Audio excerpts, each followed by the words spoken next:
তুমি এই হাতটা সরো, ঘরের হাতটা সরো। টানবেন না, নাড়াবে না কিন্তু। নমস্কার বন্ধুগণ, সবাইকে নতুন একটা ভিডিওতে নতুন করে অনেক ওয়েলকাম। তো আজকের ভিডিওতে তোমাদের সাথে আমি শেয়ার করব, আজকে আমি যাব হচ্ছে গিয়ে আমার প্রেগনেন্সির যে ইউএসজি রিপোর্ট করতে দেওয়া হয়েছিল, বা আরও অনেক কিছু ব্লাড টেস্ট ছিল যেগুলো গত সপ্তাহে আমি ডক্টর দেখাতে গেছিলাম, তো তখন আমাকে এই রিপোর্টগুলো করতে দিয়েছিল। তো আজকে এক সপ্তাহ পরে আমি যাচ্ছি, সেই দিনটা আজকে চলে এসেছে। একটু চিন্তায় আছি, কারণ এই ইউএসজি রিপোর্টটার উপর অনেক কিছু ডিপেন্ড করে। তো এটা হচ্ছে 25শে অগস্টের দিনের ভিডিও। জানি তোমরা হয়তো অনেকটা পরে দেখতে পাচ্ছ, কারণ আমি হয়তো সঙ্গে সঙ্গে ভিডিওটা আপলোড করব না। সব কিছু যদি ঠিকঠাক থাকে, রিপোর্ট সব কিছু যদি ভালো থাকে, ভালো হয় আমার সাথে, তাহলে ভিডিওগুলো অবশ্যই তোমাদের সাথে শেয়ার করব। আর এটা খুব স্বাভাবিক, যদি তোমরা এই ভিডিওটা এখন দেখতে পারছো, মানে দেখছো, তাহলে বুঝে নিও যে আমি ভালো আছি, সুস্থ আছি, আর সব কিছু ঠিক আছে। তো সকাল 9টার দিকে একদম খালি পেটে বাড়ি থেকে বেরিয়ে পড়লাম। আমাদের 10টার মধ্যে পৌঁছানোর কথা আছে, নাম লেখানো অলরেডি রয়েছে, একজন নাম লিখিয়ে দিয়েছে। তো যাই হোক, আমাদের বাড়ি থেকে মোটামুটি কালনা যেতে, আমি কালনাতেই ওখানেই টেস্ট করাবো। আমাদের যাবতীয় ল্যাবরেটরি যা কিছু কাজকর্ম আমাদের কালনাতেই হয়, আর ডক্টরও দেখাচ্ছি কালনাতে, সব কিছু কালনাতেই। আর যেটার ডিস্টেন্স আমাদের বাড়ি থেকে বেশ কিছুটা দূর, প্রায় 1 ঘন্টা মতো লেগে যায়। তো গতবার যখন ডক্টর দেখাতে গেছিলাম তখন মারুতিতে করে গেছিলাম, আর যেখানে আমার প্রচুর কষ্ট হয়েছিল, প্রচুর গা বমি দিয়েছিল, আমি কিছু খেতে পারিনি। তখন তো মানে ভালো ছিলাম, খালি পেটে থাকার দরকার ছিল না। আজকে তো থাকতে হবে, কারণ ব্লাড টেস্ট রয়েছে। তো সেই জন্যই বললাম যে আজকে ওয়েদার ভালো আছে, তো আমি গাড়ি করেই যাব। আর গাড়ি করে এসে আমার অনেকটা সুস্থ ফিল করছিলাম। তো এখানে চলে এসেছি বাস স্ট্যান্ডের পাশেই যে কেয়ার অ্যান্ড কিওর আছে, সেখানেই ইউএসজি হবে। আর ওই যে দোতলায় যেতে হবে আমাকে, সেখানে কোনো রকম পেশেন্টের বাড়ির লোককে অ্যালাউ করবে না, আমাকে একা যেতে হবে, কোনো ফোন অ্যালাউ করেনি। তো ওখানে আমার ইউএসজি হয়ে গেছে। তো যাই হোক, যিনি ইউএসজি করলেন, যে ডক্টর, সেই ডক্টর আমাকে বললেন যে সব কিছু ঠিক আছে, তবে রিপোর্টটা এখনও 2-3 দিন পরে দেবে, সেটা আবার ডক্টরকে দেখাতে হবে। যাই হোক, সেটা পরের কথা। এখন আমি এসেছি ব্লাড টেস্ট করাতে, আর সেই নমুনাটা আমি তোমাদেরকে একবার দেখাতে চাই। এটা ভিডিওটা দেখে, মানে এই ভিডিওটা দেখে না, বাড়িতে এসে আমরা খুব হেসেছি। তো তোমরাও দেখো, তোমরাও একটু হাসো। ভয়কার কিছু না, কিছু নেই, ভয়কার বেশি লাগবে। তুমি ওদিকে তাকাবে না কিছু, তুমি ওটা হয়ে গেল, তোমাকে এখানে নিয়ে আসতাম, কিন্তু 11:20-21 বাজে, 11:40 ওটা ক্যাশ গাড়ি ধরাতে হবে। চলে যাবে আপনার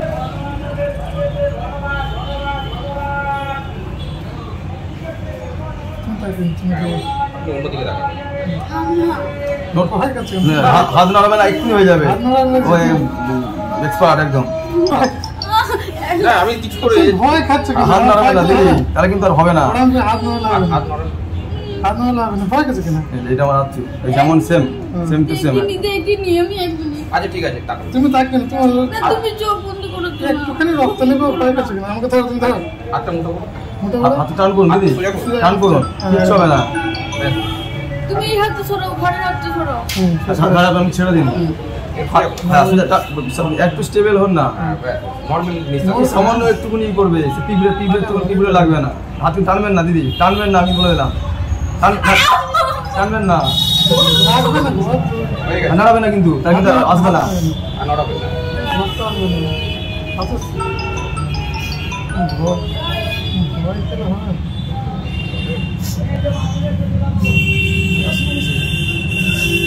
টানবে না, হয়ে গেছে, এই তো হয়ে গেল, টানবে না, মুখটা ছেড়ে দিন, মুখটা খুলে দিন, হ্যাঁ খুলে দিন, হাত করুন, চেপে চেপে, হ্যাঁ 2 মিনিট, তো হয়ে গেল। রক্ত পড়ে গেছে, একটু তুলো, ঠিক আছে।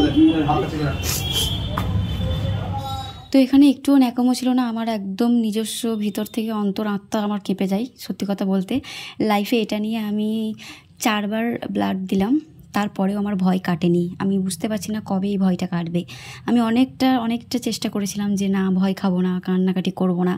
তো এখানে না ও দায়ী আছে একটু, ও যে আমার এই চোখ মুখ টিপে ধরছিল, চোখ বন্ধ করে দিচ্ছিল, ওর জন্য আমার বেশি একটু ইরিটেট হচ্ছিল।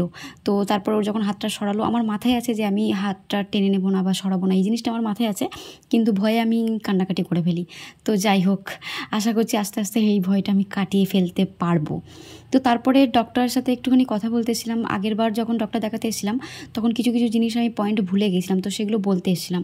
তো সেগুলো বলা হয়ে গেল। তারপর প্রায় মোটামুটি 12টা তো বেজেই গেছিলো তখন, না 12টা কেন, তখন 1:30টা বেজে গেছিলো, কারণ ইউএসজি করাতে গিয়ে আমার একটুখানি লোচা হয়েছিল, আমাকে দুবার যেতে হয়েছিল। কারণ কি যেমনটা কি জানো ইউএসজি করাতে গেলে অনেকটা পরিমাণে জল খেতে হয়, আমার জল খাওয়াটা অনেকটা কম হয়ে গেছিলো, যার কারণে আবার ওয়েট করতে হয়েছিল। তো এইসব নিয়ে একটুখানি লোচা হয়েছিল, তার কারণে লেট হয়েছিল। তো তারপর আমার প্রচুর খিদে পেয়ে গেছিলো, আর আমি যা তা কিছু খেতে পারবো না। তো তারপরে ভাবলাম যে কচুরি কিছু একটু খেতে ইচ্ছা করেছিল, তো সামনে একটা দোকান ছিল, তো এখানে ভেতরে বসতে বললো, আর আমি ভেতরে গেছি। আর আমার এখন মানে যে কোনো জিনিসে এত এত এত বেশি গন্ধ লাগে যে আমি কি বলবো। যাই হোক ওটা ছাড়ো। তারপর 1 প্লেট কচুরি অর্ডার করেছিলাম। আমি বললাম যে আগে আমি দেখি, যদি খেতে পারি তাহলে আরেক প্লেট নেব, না হলে নিয়ে লাভ নেই। কারণ কি এখন আমি কোনো কিছুই খেতে পারছি না, কোনো কিছু খেতে ইচ্ছে করছে না, মানে বিন্দুমাত্র জিনিস আমার ইচ্ছে করছে না, এরকমটা হচ্ছে। আর ভীষণ খিদে পেয়ে গেছিলো। তো তারপর আমার খেতে বেশ ভালো লাগলো, তো সেই জন্য বললাম আর 1 প্লেট নাও। তো সেইটুকুই খেলাম। তো তারপরে ও বললো আর যদি কিছু খাও বলো। তো আমি বললাম না আর কিছু খাবো না। তো তারপরে কিছু ফল কেনার জন্য ফলের দোকানে এসেছিলাম, কিন্তু এই কাকু তখন সবেমাত্র দোকান খুলছে নাকি জানি না, পুজোতে এতই ব্যস্ত কোনো রকম রিয়াকশান দিচ্ছিল না। সেই জন্য ভাবলাম অন্য একটা দোকানে যেতে হবে। তো ততক্ষণ দেখাদেখি করছিলাম, মানে কথা বলছিল পুজো করতে করতেই, এরকম দাম এই দাম। তো যাই হোক, আর কোনো ফল খেতেও আমার ইচ্ছা করে না, কিন্তু বাধ্য হয়ে এখন খেতে হয়, কারণ কি ভাত খেতে পারি না, তো ফলটা দিয়ে আর কি এখন চালাতে হচ্ছে। তো এই হচ্ছে ব্যাপার স্যাপার। তারপরে আমার বিরিয়ানি খেতে হালকা ইচ্ছে করছিল, খুব ইচ্ছে করেনি, তো কিন্তু সেই মুহূর্তে আমি খেতে পারবো না, সেই জন্য প্যাক করে বললাম যে বাড়ি নিয়ে যাই, একদম স্নান টান করে ফ্রেশ হয়ে তারপরে খাবো। যদিও আমি সকালে স্নান টান করেই বেরিয়েছিলাম, তো বাড়ি গিয়েও স্নান করতে হবে। যাই হোক, তো বিষয়টা হচ্ছে এই যে একদম চলে এসেছি একদম আমাদের বাড়ির সামনের গলিতে। তো শেষ দিকে আমি ভীষণ একটুখানি কষ্টও পাচ্ছিলাম, আমার মানে বাড়ি আসার জন্য একদম মন একদম ছটফট করছিল কখন আমি বাড়ি পৌঁছাবো। তো যাই হোক, এখানে বাড়ি আমি পৌঁছে গেছি, চাবিটা খুলে জাস্ট এবার রেস্ট করব, ফ্রেশ হবো আগে, তারপরে রেস্ট করব, দেন বসে শান্তি করে একটু খাওয়া দাওয়া করব। তো রুমে চলে এলাম আর লাইটটাকে অন করলাম। তারপরে এখন মানে কি বলবো, অনেকটা স্বস্তি লাগছে, বাড়ি তো ফিরে চলে এসেছি, তারপর ফ্রেশ হয়ে গেছি, চান টান করা হয়ে গেছে, এবার বসে পড়েছি আমার বিরিয়ানি নিয়ে। তো দেখা যাক এটাকে খেতে পারি কি না। এখন সত্যি কথা বলতে খুব পছন্দের যে খাবারগুলো সেগুলোও খেতে ভালো লাগে না, আবার যেগুলো মাঝে মাঝে খেতে ইচ্ছে করতো সেগুলোও আর ভালো লাগে না, মানে কোনো খাবারেরই মানে তৃপ্তি করে তো খেতেই পারি না, কোনো কিছু খেলে পেট ভরে না, এরকমটা আর কি হয়। তো খাবার পর একটা করে ওষুধ থাকে, সেটাই আর কি খেয়ে নেব, তারপর একদম শুয়ে পড়বো। খাবার পর বেশি অস্বস্তি হয়, সেই জন্যে খাবারের পরিমাণটা যদি একটু বাড়িয়েও দিই না, সেটাতেও আমার কষ্ট হয়। সেই জন্য কী করি, আমি যতটা পারি অল্প খাই আর বারে খাওয়ার চেষ্টা করি। তো এখন আপাতত এরকমই আমার দিনকাল চলছে। তো সেই জন্য এখন অন্যরকম কোনো রকম ভিডিও আমি তোমাদের সাথে শেয়ারও করতে পারছি না, যে আদার্স কিছু ভিডিও শেয়ার করব। তাই জীবনে যেটুকু চলছে আমি সেটাই তুলে ধরার চেষ্টা করছি, যাতে করে আমার চ্যানেলটা ডাউন না হয়ে যায়। অলরেডি অনেকটা হয়ে গেছে, মাঝখানে অনেক গ্যাপ রয়েছে আমার ভিডিও, আমি মাঝখানে কোনো রকম ভিডিও করতেই পারিনি গোটা 1 মাস। তো যাই হোক, তারপর আমি এখানে অনেকটা রেস্ট করে নিয়েছিলাম। দেন বিকালে ওঠার পর ভাবলাম যে চলো একটুখানি রুমটাকে সেট করি, বেডটাকে, তারপর কি খাওয়া যায়। তো ওইটুকু আমি বিরিয়ানি খেয়েছিলাম, তার থেকেও একটু আবার আমি ওকে দিয়েছিলাম, সবটা খেতে পারিনি গো, আলুটা খেয়েছিলাম, চিকেনটা পুরোটা খেতে পারিনি। তো এই হচ্ছে কথা। তারপরে আমার ঘুম থেকে উঠে আবার খিদেও পেয়ে যায়, কিন্তু বিকালের সময়টা এত বাজে আমার যাচ্ছে, আমি বিকালে না কিচ্ছুই খেতে পারছি না। মানে বিকাল হলেই আগেকার কথা বলছি, প্রেগনেন্সির আগে, তখন আমি কি করতাম, বিকালে ঘুম থেকে উঠে আমার খুব চা খেতে ইচ্ছা করতো, সাথে বিস্কিট হোক, টোস্ট হোক বা আদার্স কিছু হোক, তো আমি সেটাই খেতাম, সেটা দিয়ে আমার মন একদম ভরে যেত। কিন্তু গোটা 1 মাস হয়ে গেল আমি এখনও চায়ের মুখ দেখিনি। একদিন দুঃসাহস করে খেতে গেছিলাম যে দেখি খাওয়া যায় কি না, সেই যে খেতে গেছি আর যা আমার সাথে হয়েছে, তারপর থেকে আমি এখন মনে হয় না আর গোটা 1 বছর চায়ের নাম করব। তো এই বিকালের সময়টা আমার খুব মানে টেনশনমূলক হয়ে যায় যে কি খাবো। তো বিকালে আমি কি করি, একটা করে বেদানা খাই, তো সেটাই আর কি খাবো। আর তারপরে দেখছিলাম যে আমার হাতে এই পট্টিটা রয়েই গেছে, তখন স্নান করার সময় তুলতে পারিনি, আর এখনও আমি তুলতে পারলাম না। তো যাই হোক, ওটাকে পরে ট্রাই করব। খাটের কোণে দেখলাম একগুচ্ছ জামা কাপড় পরে রয়েছে, সেই জন্য ভাবলাম একটু ভাঁজ করে রেখে দিই, কারণ খাটের মধ্যে কিছু পরে থাকলে না খুব ইরিটেট লাগে।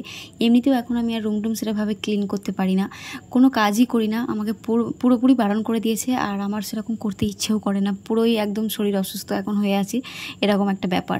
যাই হোক, তো খুব তাড়াতাড়ি আমি ওই বাড়িতে চলে যাব। এখানে থাকলে একটু আমার অসুবিধা হচ্ছে। অসুবিধা বলতে এই বাড়ির লোক সবাই খুবই সহযোগিতাপূর্ণ মূলকভাবে আমার সাথে রয়েছে, তার জন্য নয়। তার সত্ত্বেও মানে আমার জন্য অনেকের একটু খাটনি বেশি হয়ে যাচ্ছে, যেহেতু আমি নিজেরটা নিজে করে নিতে পারছি না। যাই হোক, তো সেই কারণে আর কি কিছুদিনের জন্য চলে যাব, কিছুদিনের মানে বেশ কিছুদিনের জন্য চলে যাব।